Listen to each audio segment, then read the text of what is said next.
जब आप दवा खाते हो तो वो हमारे शरीर में पचता कैसे है। देखिए, दवा शरीर में काम कैसे करता है, अगर आपको ये जानना है तो आपको 4 टर्म हमेशा याद रखना है, क्योंकि दवा शरीर में इन्हीं 4 चरणों से होकर गुजरती है और अपना काम करती है। पहला स्टेज है अब्जॉर्प्शन, दूसरा स्टेज है डिस्ट्रीब्यूशन, तीसरा स्टेज है मेटाबॉलिज्म और चौथा है एक्सक्रीशन। चलिए सबसे पहले हम ये जान लेते हैं कि जो दवा हम खा रहे हैं उसका हमारे जीआईटी ट्रैक्ट में अब्जॉर्प्शन कैसे होता है। देखिए, जैसे ही हम अपने स्टमक में मेडिसिन को लेंगे, सबसे पहले ये मेडिसिन हमारे स्टमक जूसेस के कांटेक्ट में आता है।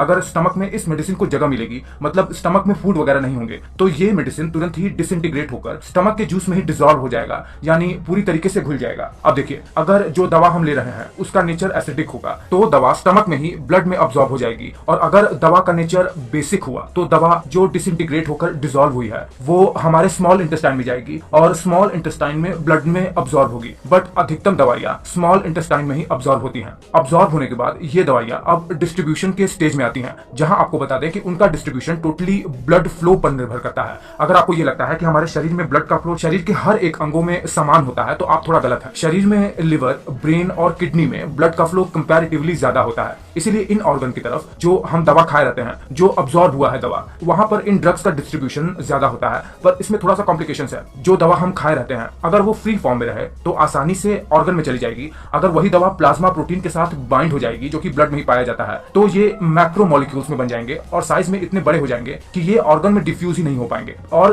तब तक ब्लड में ही सर्कुलेट होते रहेंगे जब तक प्रोटीन के साथ ये अनबाइंड होकर दोबारा से फ्री फॉर्म में ना आ जाए। उदाहरण के लिए एसिडिक नेचर वाली दवाइयां ब्लड प्लाज्मा के एल्ब्यूमिन के साथ बाइंड होती हैं और बेसिक नेचर वाली दवाइयां अल्फा एसिड ग्लाइकोप्रोटीन के साथ बाइंड होती हैं। सबसे ज्यादा दवाइयों का डिस्ट्रीब्यूशन हमारे लिवर में होता है और जब लिवर में ये दवाइयां आती हैं तो इनका मेटाबॉलिज्म होता है, जो कि दवाइयों के वर्किंग का तीसरा स्टेज है। देखिए, जो मेन काम है लिवर का दवाई के मेटाबॉलिज्म में, वो है अगर कोई दवा लिपिड सॉल्युबल है तो उसे वाटर सॉल्युबल में ये लिवर कन्वर्ट कर देता है, जिससे आसानी से दवा यूरिन के थ्रू हमारे शरीर से एक्सक्रीट हो सके। और इतना ही नहीं, लिवर दवाई के साथ बहुत सारा काम करता है। दरअसल अगर कोई दवा इनएक्टिव फॉर्म में है तो यही लिवर इन्हीं दवाइयों को एक्टिव फॉर्म में कन्वर्ट करके ब्लड में सर्कुलेट करवाता है। अगर कोई दवा एक्टिव फॉर्म में है तो ये लिवर क्या करेगा, उसे इनएक्टिव फॉर्म में कन्वर्ट भी कर सकता है ये लिवर। और ऐसा होने पर मैक्सिमम पोर्शन दवा का शरीर में काम नहीं कर सकता है, ऐसा भी काम लिवर कर सकता है। दरअसल लिवर में पहुंचने पर दवा के साथ बहुत सारी क्रियाएं होती हैं और जब ये मेटाबॉलिज्म की क्रियाएं हो जाती हैं तो जो फाइनल प्रोडक्ट बनता है लिवर में उसे मेटाबोलाइट्स कहते हैं। आपको जानकर आश्चर्य होगा कि जितनी भी दवा हम खाते हैं उसमें से अधिकतम पोर्शन लिवर मेटाबॉलिज्म करके उसे निष्क्रिय कर देता है। इसीलिए डॉक्टर हमें जितनी दवा की जरूरत होती है